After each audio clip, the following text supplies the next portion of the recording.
नमस्ते दोस्तों, मैं हूँ सोनम।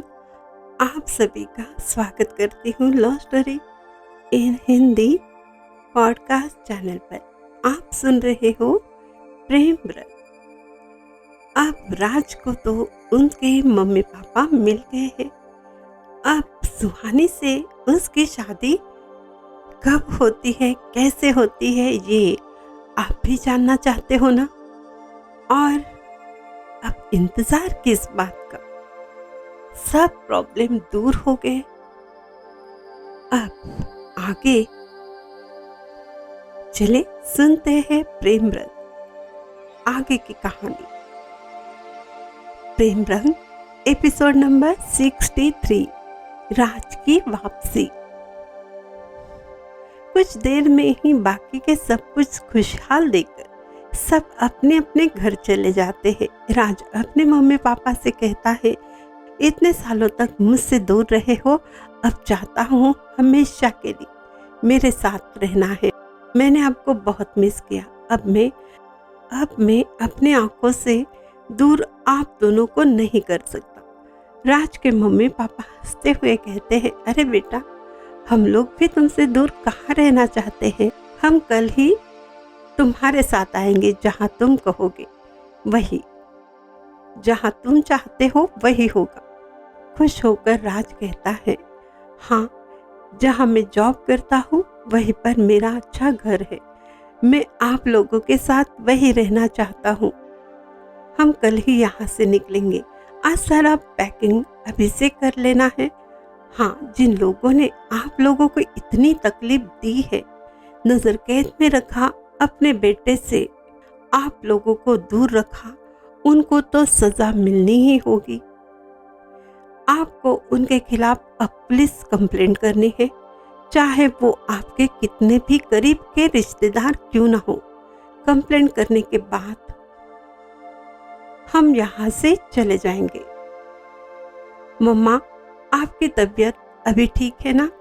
कल मॉर्निंग ही हम पुलिस कंप्लेंट करने चौकी जा रहे हैं, पुलिस स्टेशन जा रहे हैं। हमें कुछ देर वहाँ पर रुकना पड़ेगा, लेकिन उससे पहले हम कल जाने की सारी तैयारी करते हैं, फिर कोई प्रॉब्लम ही नहीं हो सकती। राज की मम्मी कहती है, रिश्तेदार हो या कोई भी हो, जिन लोगों ने पूरी फैमिली को इतनी तकलीफ दी है, उन लोगों को सजा तो भुगतनी ही होगी। मैं माफ नहीं कर सकती, ना तुम्हारे पापा माफ करेंगे। बदमाशों को सजा तो होनी ही है। राज के पापा कहते हैं, सुबह मॉर्निंग जल्दी उठकर हम पुलिस स्टेशन जाएंगे। अब बिल्कुल देरी नहीं करनी चाहिए। दूसरे दिन सुबह चाय नाश्ता करने के बाद राज और उसके मम्मी पापा समीर सब पुलिस स्टेशन जाते हैं। राज के पापा पूरी कहानी पुलिस को बयां करते हैं, किस तरह से उनको किडनैप किया गया, अनजान जगह पर नजर कैद में रखा गया, उनके बेटे को मारने की धमकी दी गई। ये सारा बयान दर्ज करने के बाद, उस पर साइन करने के बाद, जिन लोगों को उनको शक था उनको गिरफ्तार किया जाता है। बलवंत जो पहले से ही गिरफ्तार है, उसके खिलाफ तो उसी के लोग रिपोर्ट दर्ज करते हैं। वो लोग ये भी बताते हैं कि उसने कैसे पैसों के लिए सभी को परेशान किया, उनको जान से मारने की धमकी दी। हर किसी के कारनामे सामने आ जाते हैं। उनमें बहुत सारे लोग तो राज के दूर के रिश्तेदार ही थे, जो सत्ता के लालच में, पैसे के लालच में ये षड्यंत्र कर रहे थे। ये सारी खबर पुलिस के जरिए सभी न्यूज चैनल पर आ जाती है। ये खबर चारों ओर फैल जाती है। उनके लोकप्रिय राजा जी, उनकी धर्मपत्नी प्रभा देवी सही सलामत है। ये जब खबर लोगों को पता चलती है, लोग बहुत खुश हो जाते हैं। मानने वाले उनकी जय जयकार करते हैं। ये सब देखकर राज और उसके मम्मी पापा समीर बहुत खुश हो जाते हैं जब लोगों का प्यार देखते हैं। जब लोगों को पता चलता है तो वो वहाँ जमा हो जाते हैं उनको देखने के लिए।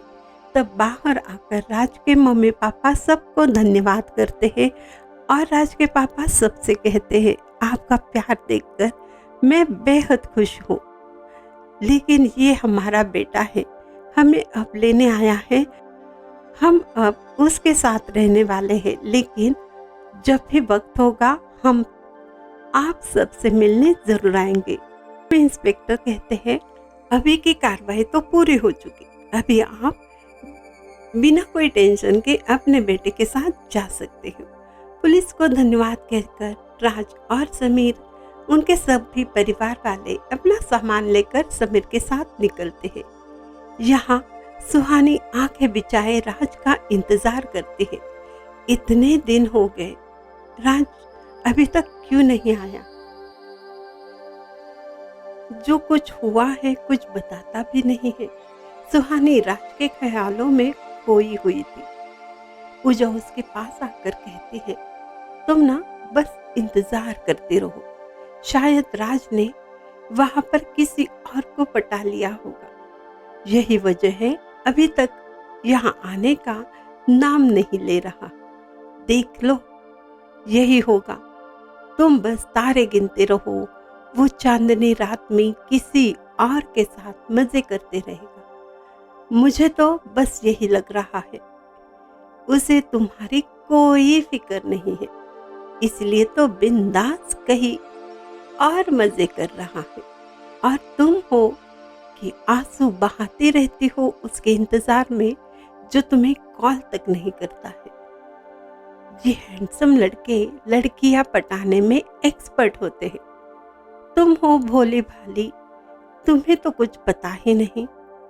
सुहानी अपने आंसू छुपाकर पूजा से कहती है, तुम तो प्यार को समझते ही नहीं हो।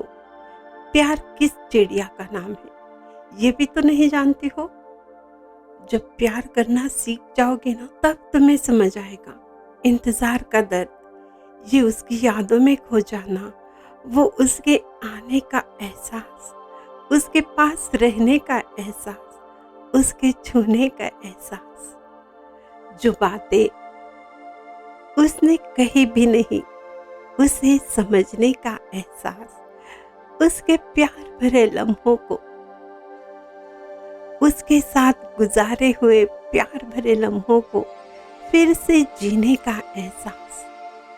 उसने जो मेरी तारीफें की है, उस तारीफ को फिर से याद करने का और फिर शर्माने का, ये सब ना तुम नहीं समझ सकते जान। इसके लिए दिल होना चाहिए, और उस दिल में प्यार, और ये प्यार ना मरने वाले को भी जीना सिखा देता है। मुझे राज के ख्यालों में जीना बेहद पसंद है। वो तो मेरे पास है, दुनिया के लिए ना सही, लेकिन मेरे लिए मेरे पास ही तो है, मेरी रूह में बसा है, मेरे पलकों में छुपा है। मैं खुद हैरान हूँ, जब वो मेरे इतने करीब है, फिर भी ये उदासी, ये बेचैनी, ये दर्द मुझे कुछ समझ नहीं आता। लेकिन सारी दुनिया को भूलकर किसी एक को याद करना, ये जिंदगी के अनमोल क्षण होते हैं, इसकी कोई कीमत नहीं होती। भगवान जी का दिया वो वरदान है। शायद किसी प्यार करने वाले से पूछ लो, ये प्यार में जीना, दुनिया के हर दर्द को भुला देना, और कभी कभी ये प्यार का दर्द भी जिंदगी की खुशियां बन जाता है। तुम नहीं समझोगी। पूजा कहते हैं, अरे अरे अरे, बाकी नॉलेज तो नहीं है मैडम आपके पास। प्यार की बातें शुरू करती हो तो रुकती नहीं हो। अब क्या लव गुरु बनोगी? देखते हैं तेरा राज कब आता है, उसमें कितना चेंज हुआ है तुम ही देख लेना। मैं तो कुछ कहूंगी नहीं। और यहाँ कार में बैठे हुए मम्मी पापा से बातें करते करते अचानक राज की मम्मी कहती है, राज, तुम्हें मेरी पसंद की लड़की से शादी करनी होगी जो हम सबके साथ मिलजुल कर रहेगी। मेरी नज़र में एक बहुत अच्छी लड़की है, तुम्हें ज़रूर पसंद आएगी। मानोगे ना मेरी बात?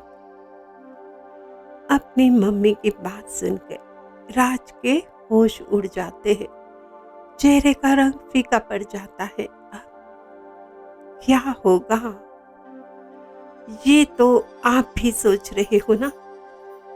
अब क्या होगा? तो सोचते रहिए, इसका जवाब भी हम देने वाले हैं ना अगले एपिसोड में। अब राज की मम्मी ने राज के लिए कोई लड़की देख ली है और राज की तो सुहानी के साथ सगाई हो चुकी है।